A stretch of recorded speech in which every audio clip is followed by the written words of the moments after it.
Yeah, absolutely. Thanks, Alison. Okay, bear with me. Okay, we're live.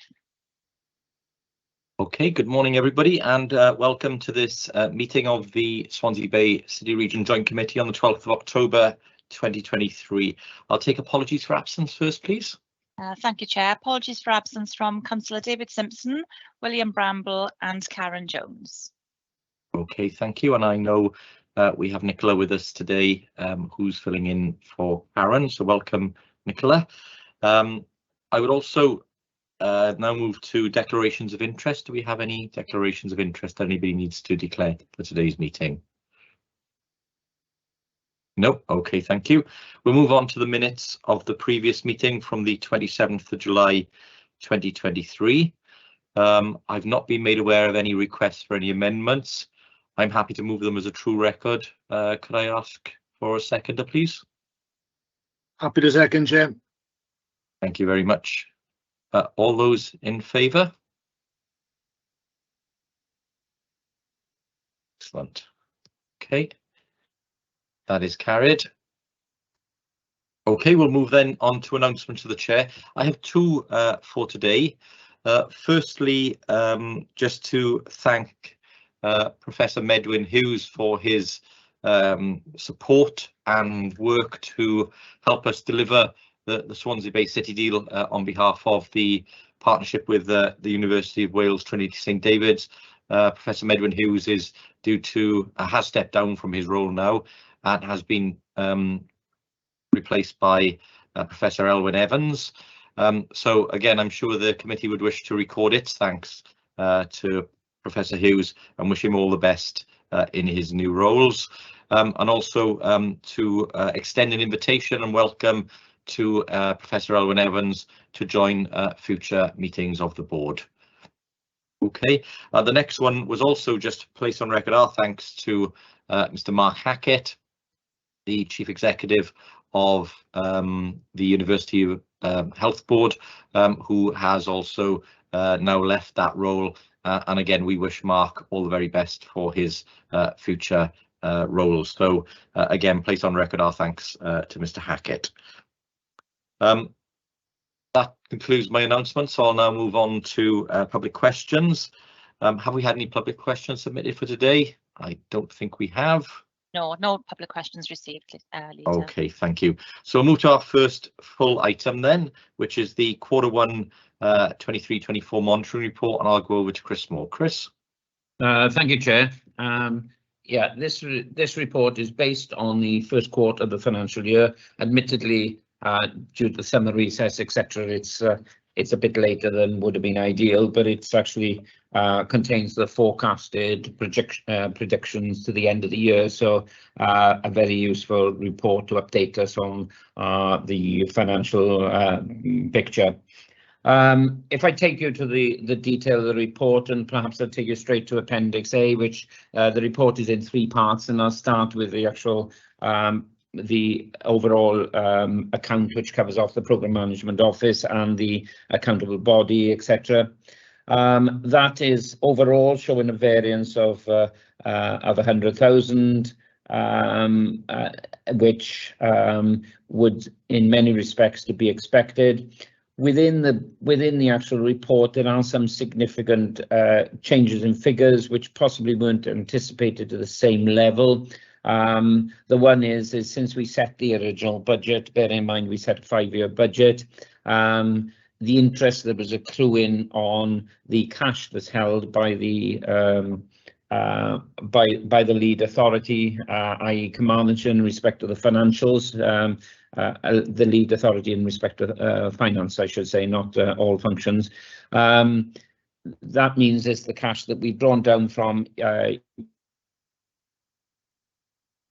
yet, because they're not that far advanced on what they can claim.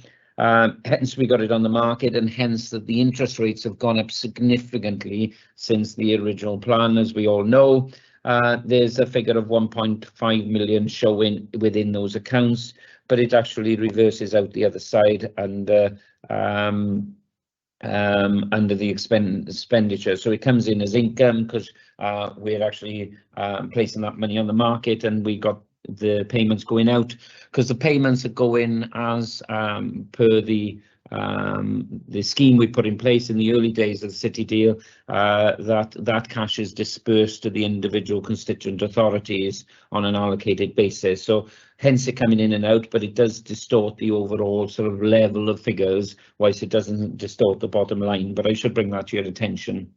As far as the other elements, the Programme Management Office is slightly underspending, and there's a number of reasons there, including actually that they're one member of staff down now because we haven't recruited for a member of staff there, but there's 139,000 variance there. And then there are some small variances on some of the other elements.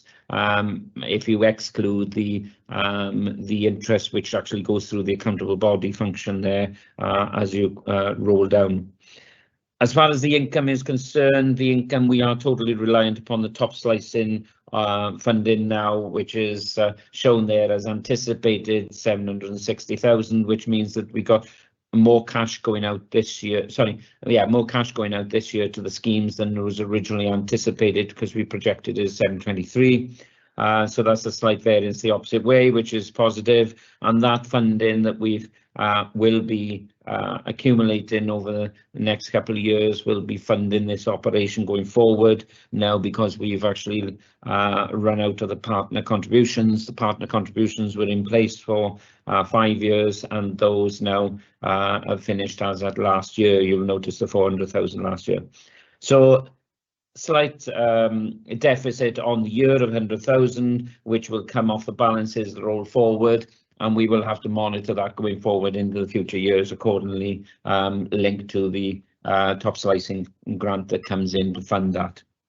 The other two parts of the report then, part 3 of the report goes through the and identifies the overall portfolio investment outturn as projected. Bearing in mind this is a 15-year programme, it's quite difficult to project it with significant accuracy, but it says there or thereabouts at the moment, and obviously with the project's only part way through at the moment, to actually calculate the final outputs and the value is quite difficult to do at this point in time. But at the moment there's a breakdown of what we've had back from the various projects. You can see there are slight variations where there is a potential over investment on a number of the projects, and the slight underinvestment then on the Swansea waterfront. So the main ones that vary in at the moment is the digital infrastructure and the Swansea waterfront. I'm sure with the long-term projections of this and the work that's involved, that those will vary over the period of time moving forward. But those are the indications at the moment. Again, it's shown below on page 7 of the report in a bit more, not so much detail, but more diagrammatically in terms of the overall position and where the funding is coming from. It's coming from the 3 places, obviously city deal, public and private. If I move on then to the following page then actually breaks down then the individual schemes in terms of what activity we're expecting to happen this year, and you will notice that most schemes are actually running at a slight underinvestment this year on projections, and there are a number of reasons for that in terms of where they are. You know, for instance, Regan is, we're waiting for a change notification because we changed the latter part of the project, and there's a list then of some of the other profile changes there on the page 8 of the report. But you can see that the only one that actually is swinging the opposite way at the moment, where there's an overinvestment, is the Pembroke Dock Marine project, where they've gained some extra investment as well through WEFO funding. But that said, you know, that is only a snapshot of 1 year, and that 1 year in projects which actually lapse over 3, 4, 5 years, it's very difficult push the financials within 1 year. So it doesn't challenge us as such, but it's something to keep an eye on, because obviously there are various reasons in terms of why projects move and get delayed or increase and speed up at times. But that gives you an indication that actually overall we had anticipated 187 million pounds worth of investment, which is down to 133 this year, with a 54 million variance. So that really gives you an overview. I think there's nothing of any alarm bells there at the moment. Useful update. Happy to take any questions, Chair. Thank you, Chris, for that. I'm very happy with the update, very comprehensive. Has anybody got any questions or comments for Chris? If not, on your behalf, Chris, I'll move the report. Could I ask for a seconder, please? Happy to second, Chair. Thank you very much. All those in favour? Thank you very much. That's carried. Thank you, Chris. We'll move then on to the highlight report for the projects being delivered under the City deal. And again, continued good progress, but I'll hand over to John, who will take us through. Jonathan. Thank you, Chair. You've got the highlight reports in the pack. We're finding it very difficult to get all the information in a one-page document for the highlight report because the progress being made. But I'll just run through some of the key highlights, if you like, of what I'd like to flag with the board. So starting with business engagement and communications, we've started the rollout of our regional showcase events. The first one was in Pembrokeshire, and that was took place just over 2 months ago. We're also setting dates for Neath, Talbot and Carmarthenshire. They're being set hopefully before the end of this calendar year. And the other one to highlight is Eregin has been in existence for 5 years in terms of operation. 26th of October this year is the anniversary event down in Eggin in Carmarthenshire. Pentre Owl, so for Zone 1 is moving forward as planned. Work packages on sale to Wales, apprenticeships and work experience placements, school interactions, construction spend monitoring. There's been linkages to the SPF bids, which is really good to see. And there's lots of information now on a refreshed website and promotional video around Pentre Owl. So there's lots of plans in place for Zone 1 around the Innovation Business Network with North Wales, options for outdoor activities, integrated regional care, fund capital bid, amongst other things as well. And then with the other zones, Riva Stage 2 design is now complete for Zone 3. That's the assisted living accommodation, and scoping and modelling is now will be undertaken for Zone 2, which is around the nursing home, residential rehabilitation and extra care facilities. So Zone 1 and future zones are being progressed very well. From a digital infrastructure perspective, PSBA, which is the public sector broadband aggregation, there's an order for 69 public sites in place. Recruitment has taken place to employ an engagement communications officer, because again, it's getting those messages out there of the good work that's being done, but also what's ahead of us. They finalised the approach for 5G investment, and they've now got a detailed project plan for opportunities, which is great to see. Market engagement for dark fibre, and they intend to get a tender launch out this month. So that's on track from what I've had an update. And there's also established plans and timescales for the shared rural network, so SRN. There's lots of other things happening. So this week, as it happens, they're doing their assurance gateway review. So we'll see what the outcome of that is. They got initiation to tender for the dark fibre project and plans for the UK government Project Gigabit investment. If I move on to HAPS, so Homes as Power Stations, the supply chain lead has now been recruited and working on supply chain engagement activity across the region, particularly around the supply and demand and reviewing what that is. The Financial Incentive Fund, what you have in the report is that the call deadline was the 21st of September. The shortlisting process is now underway, so hopefully we'll get some announcements on what applicants have been successful. And something that quite a lot of people attended this. There's a So Modular showcase event which happened in September, demonstrating what a HAPS home could look like. So that was well attended and had good feedback.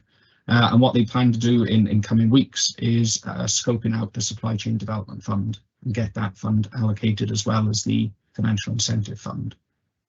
Onto Eregin, apart from the anniversary event, what University of Wales Trinity St David have agreed to do is elect to pursue a digital production facility for Eregin Phase 2. So what they will do in coming weeks is look at a change request that will come through our governance process to adapt their current business case to accommodate this digital production facility. Swansea City Centre Waterfront Digital District, Kingsway is progressing as planned. I think there's a slight slippage in delivery, but you're talking weeks, which is absolutely great. So construction is continuing as planned. Heads of terms are progressing really well with the anchor tenant, and there's also building management procurement, which is underway. From the Innovation Matrix, which is led by University of Wales Trinity St David, delivery is progressing as planned for that as well. Heads of terms have now been agreed with about 75% of space.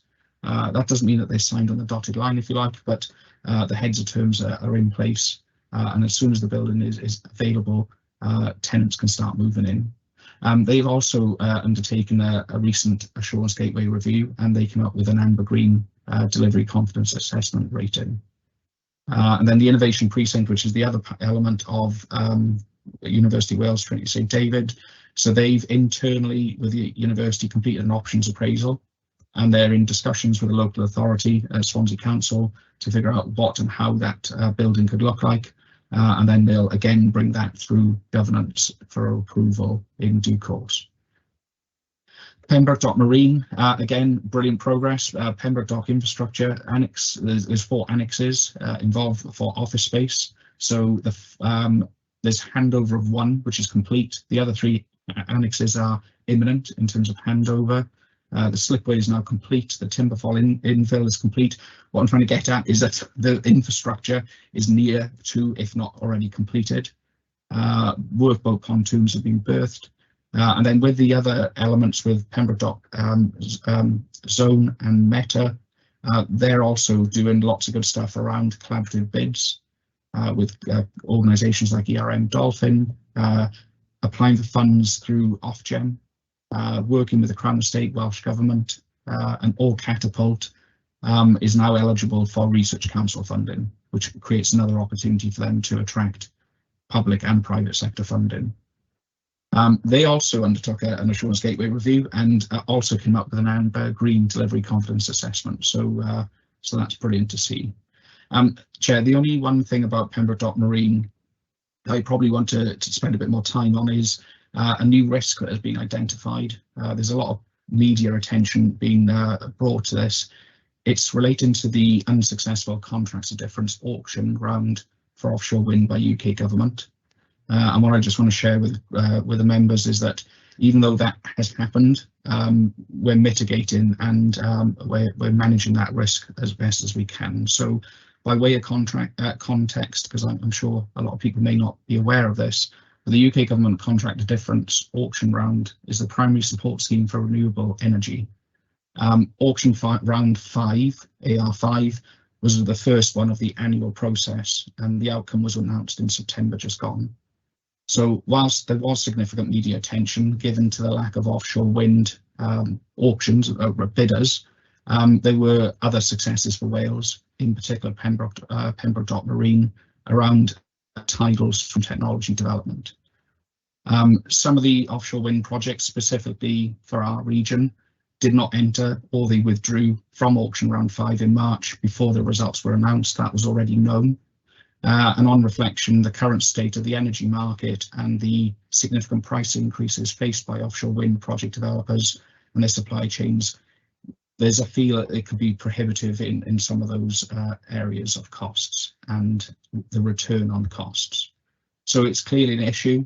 We're having active discussions of different process. So that's underway with UK government. The next auction round, AR6, is open in spring 24, and the expectation is to reinvigorate the offshore wind in the UK and contribution to the net zero targets. Now, there's still a feel that this is a major contributor, particularly around the Celtic Sea projects. And what the Celtic projects are doing is working with the Crown Estate's commercial scale leasing round. They aren't going to necessarily go through that contract a different process for many years to come, because they're still at the stage of pre-seabed lease phase with the Crown Estate. So there's still a large lead time to get all that in place. So to summarise, the fact that no offshore wind was successful in the latest contracts of difference round is not an indicator for future outcomes for Flow or the Celtic Sea. There's a work plan in place to deliver particularly the PDM outcomes around innovation infrastructure, and that will serve energy transition ambitions for decades to come. And Chair, we've worked with all the partners, and they've got a series of mitigations in place, which are all documented within the locality of Pembroke Dock Marine, and we have all that information to hand as well. I'll move is 3 projects left. So campuses, that's led by Swansea University. So awaiting sign off of the secondary funding agreement between Swansea University and Swansea Bay University Health Board. What they have progressed is Riva Stage 2, and it's progressing into Riva Stage 3 for Sketty Lane, and the ecology surveys are ongoing for Morriston access route. And if you've driven past Ashley Road recently, you'll see that they've already started developments around phase 2, things like a hockey stand, modular changing facilities, and 3G pitch facilities as well. So they're already advancing on phase 2 in parallel. Skills and Talent Programme, 14 pilot projects now have been approved. A review of each of those is currently underway, linking to our skills barometer, which was just updated as well. So the sectors of interest are digital, energy, manufacturing, construction, and health, and further test pilots are being developed as we speak. There's lots of things around apprenticeship frameworks. One of the areas that they're focused on is UX, so user experience, IT related. Pentra Owl had a skills gap analysis and workforce planning that is now complete. Again, linking the skills and talent programme with projects.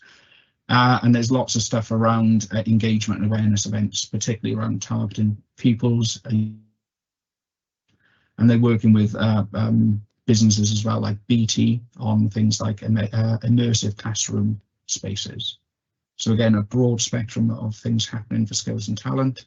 And finally, Chair, support and innovation, low carbon growth. Again, lots of detail in the report, but the highlights are Morgan Sindall have been appointed as the contractor for Switch. In terms of the Property Development Fund, 4 applications have been progressed to stage 2, and they're awaiting 2 further reserve list applications to see if they're going to go through. The Hydrogen Stimulus Project has progressing really well in terms of development, installation and commissioning of a hydrogen electrolyser. So it's a 100 kilowatt electrolyser. And then the last one, which is probably the most pertinent to a future meeting, is the Enhanced Advanced Manufacturing Production Facility. What Joint Committee agreed to was for Neath Talbot to further develop their existing business case and bring that through governance. So the outline business case is developed, it's in draft. It will be going to Economic Strategy Board. I can see Chris Foxall on the call. So that's going there tomorrow for a test and challenge, and then through Programme Board in October and Joint Committee in November. That's the plan for that, to get approval from the region. And Chair, that is the highlight report. Yeah, thank you for that, Jonathan. And from my perspective, I think demonstrating again that there is significant progress happening across all of our approved programs and projects. I was very grateful to be able to sit with the digital team earlier this month, and also with the skills team to look at the detailed work that they're doing in terms of progressing the 2 projects. And I was really impressed with the work that the teams are doing. So again, place on record my thanks there for that opportunity. I think you're right in terms of your evaluation of where we are with the contract for difference. I think that's a real challenge for UK government. We'll see what happens when the next funding round is announced, and how much they're able to overcome some of the volatility in the energy markets and what that will mean for offshore wind. But again, we'll continue to push as hard as we can to help with delivery of the projects in PDM. And I'll pause there in case there are any comments or questions for John on any of the programmes or projects, or I'll also go to Chris Foxhall as Chair of ESB, if Chris has anything he wishes to add from a private sector perspective, but I'll come to Darren first. Please, Councillor Price. Darren. Yeah, thanks, Chair. As I say, it's great to see the positive progress that's been made on a number of these projects. Obviously, the skills and talent work is vital, isn't it, across the piece, really. So it's great to see the engagement with industry and the skills gaps being undertaken there. Really vital. I'm just wondering, John, until you mentioned the Aiken phase 2, obviously there's a bit of work now going on in the background there to refine that. Can you be a bit more specific in terms of the timescales, the likely timescales, and the next steps with regards to that and our involvement as joint committee? Thanks. Of course. Yeah, the timescales have slipped, Councillor, and mainly because of the as the chair said earlier on, Medwin Hughes retiring as Vice Chancellor, Elwyn Evans coming in as the new Vice Chancellor. So there's been a lot of internal work, if you like, making sure that the priorities and everything are set, and the process that they've gone through lead into their internal decision, if you like, as to what they will bring back. So I have had engagements with them, basically around their change notification and change request. So those will go to Programme Board. I'm yet to confirm exactly what month that will be, but I'm being told it will be imminent within the next month or two.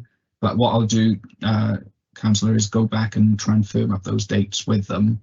But what will end up happening as a consequence of that, that's a significant change to, in my eyes, it's a significant change from what they had in their business case. That would go through our Programme Board. It may go to Economic Strategy Board, and I'll engage with Chris on that process. And then it would come to Joint Committee for decision. But that change would also have to go to the UK and Welsh Government for their decisions on that change as well, because of the significance of change. And unfortunately, I can't give you any detail on it because I haven't had any formal write-in as to what that looks like in practice. Okay, thank you, John. Just one thing I forgot to mention as well. Also, you did reference the progress being made in terms of the innovation building on the Kingsway, 71, 72, and of course we've reached the milestone where we're going to, or have started marketing to potential tenants. That digital fly-through of the newly created building is also now out in the market, and I know we're seeing strong interest, and I think we're due to see a topping out ceremony later this month. So that's again another key milestone that we'll be heading towards very shortly. Chris, I'm just going to pause there just in case there's any comments you wish to make. Thank you, Chair. So nothing specific. I think that the job of the City Deal projects certainly being a catalyst and a flag for investors is definitely doing its job, and you can see there's definitely linkages now to things like the free ports and floating offshore wind, the need for investment funds, infrastructure investment funds as well. So yes, so where we're at in terms of our role within the CJCs, as you know, the leaders have all had an opportunity to put names forward. We're getting quite close to being able to expand our board to be able to support what the wider CJCs would do.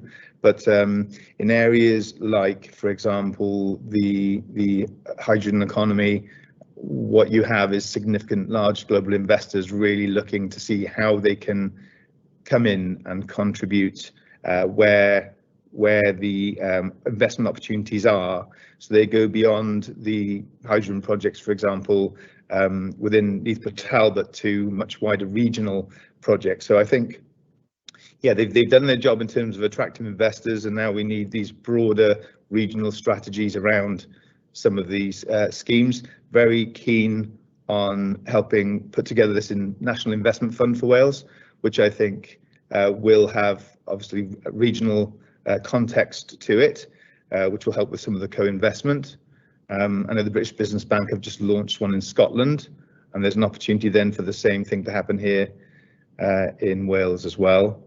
And That's about it from me. The one thing I did want to mention was potentially to thank Sharon Burford. I don't know if she's actually moved on from the project yet, Jonathan, but it is one of the things I would like to give our thanks from the ESB for all their hard work.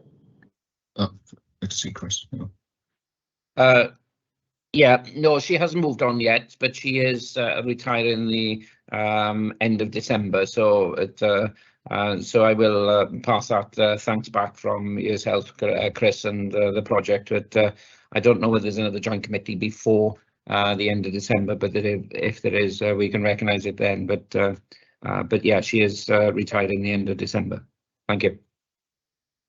Yeah, thank you, Chris, and thank you, Chris. I think absolutely we'll definitely pause to thank Sharon for her contribution at our next meeting before she departs. So yeah, absolutely take those points, Chris. I think some really good opportunities, and I know the 4 leaders met with the Welsh Economy Minister since our last meeting, and again he was really keen to underpin and thank us for the progress that's being made, but also key to see the work that we're doing to try and align the City Deal work with the CJC work, with the Celtic Freeport work, with the work of the Western Gateway, to make sure that we make as much impact as possible. And as you know, that can only be helped by the expanded Economic Strategy Board representation, the sector representation that we'd have there, so that when investors are looking to come to our region, we do all we can to secure them and make the most impact we possibly can. So yeah, very, very good points there, Chris. Thank you for that. Again, the update was for information, so thank you, John, for that. We will then move on to the next item, which is a construction impact assessment summary. John, come back to you. Yeah, thanks, Chair. So with the construction impact assessment, in our previous report, we reported £31 million gap, if you like. That has now increased to 36 million. And as I said in previous meetings, these are the known knowns. So the only way that this is likely to go is up. So it's currently at 36 million. I'll go through a couple of explanations as to why. But just a point of clarification, in the report it does say about the risk status remaining unchanged. Well, that's correct, but the costs associated with 2 projects have increased for campuses and for Pembroke Dock Marine. So if I just spend a couple of minutes on those 2 projects, Swansea University had a £4.7 million gap. What they've agreed through mitigation now is that 4.4 million of that is going to be funded by the university for Singleton Phase 1, and they're now at REBA Stage 3. So what they're doing through that Stage 3 is exploring further design materials, any value engineering associated with it, to try and minimise those costs, and also making sure that it doesn't affect their benefits realisation, what they can deliver with the money.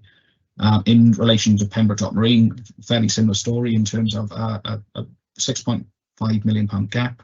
But again, through mitigation, so competitive tenders, looking for best and final value, value engineering, and bringing costs down through that process. What they call innovative trading and phasing within the overall programme to look at what they can deliver.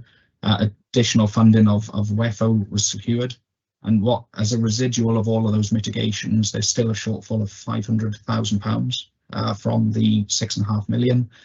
So what they're going to do for future phases is to look at how they can look at closing the gap for those future phases with the 500k. So even though it's reported as an increase, a lot of the mitigations in place, Chair, have lowered the kind of risks and issues around that.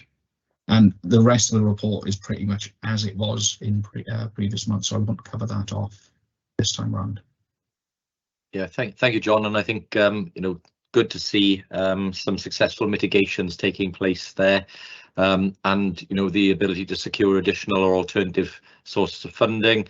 I think, look, as we've said previously, the reality, given the period we've been through, is we're facing a period of extremely high inflation. It has started to reduce, but it's still there, and that is impacting major projects, not just in the City Deal. We're close to £1.3 billion deal.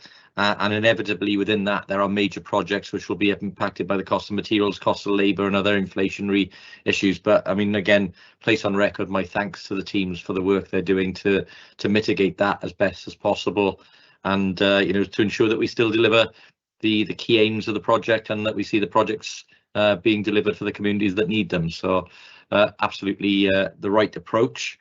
I don't know whether any colleagues want to make any additional comments or have any questions for Jonathan on this item. Yes, Darren. Yeah, thanks, Chair. And as you say, there's been a lot of work going on in the background to try and mitigate some of those inflationary pressures which are faced every project. So my thanks too for the work that's gone on in that sense. I'm just mindful, clearly as part of this specific report, HAPS and the skills and talent projects have been omitted due to the nature of the delivery, and I appreciate that they're different in what we've got there compared to the other projects that are currently the other projects then. But I would maybe ask that we look at HAPS in particular in future, maybe in a different format, different report, just so we can track the impact of those inflationary pressures on the scheme in future. I think there's a need to do that, given that our partners will be building these homes and the inflationary pressures will have an impact potentially. And I think it's important that we assess that and make note of that in future. Chair. Yeah, thanks, Darren. I'm sure that can be accommodated. Certainly, I think, you know, it's one of those ones where the revenue that we're investing provides for innovation, and that will obviously assist in terms of the capital spend then by housing authorities and others in terms of delivery of the HAPS project. So yeah, absolutely is something that we need to ensure we have visibility of as we go forward. Okay, again, that report was for information, so thank you for that, Jonathan. I'll move then to our final item for today, which is the portfolio gateway review. Again, a very positive report, and I'll come to Ian Williams first to take us through this one, please, Ian. Yes, thank you, Chair. There's two parts to this report, Chair. The first is to report on the outcome of the portfolio gateway review from July, which is for information.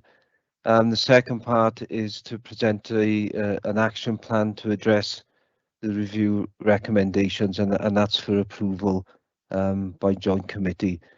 As far as the gateway review was concerned, it was undertaken for the portfolio on the 17th to the 19th of July, again by an independent external review team.